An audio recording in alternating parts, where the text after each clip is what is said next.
Som pares d'una nena que té dislèxia, que té 12 anys, i vam començar a veure que tenia dificultats, doncs, per exemple, amb coses automàtiques o arbitràries, per exemple, llistes, com per exemple els dies de la setmana, tenia dificultats en organitzar-se en el temps, els colors, per exemple, li costaven molt.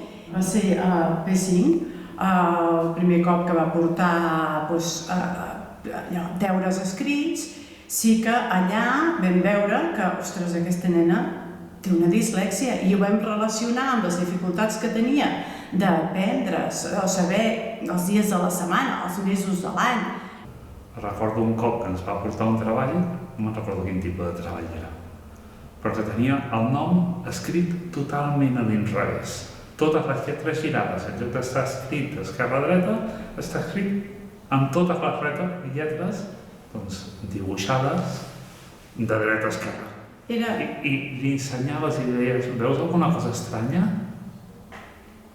I no. Des de l'escola ens van demanar, anem a fer un diagnòstic amb una logopeda externa, vam fer el diagnòstic i a partir d'aquell moment doncs ja l'escola van començar a posar-li ajudes, adaptar una mica el currículum i donar-li les ajudes que necessitava la nostra filla.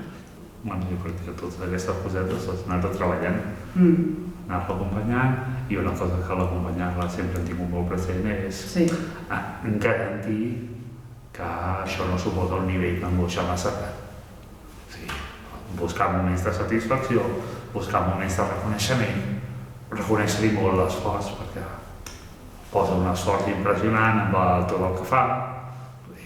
I sí que per nosaltres era més important no tant els resultats que tingués aquí a l'escola, sinó que ella volgués venir aquí a l'escola, que s'aixequés al matí i digués jo vull anar a l'escola.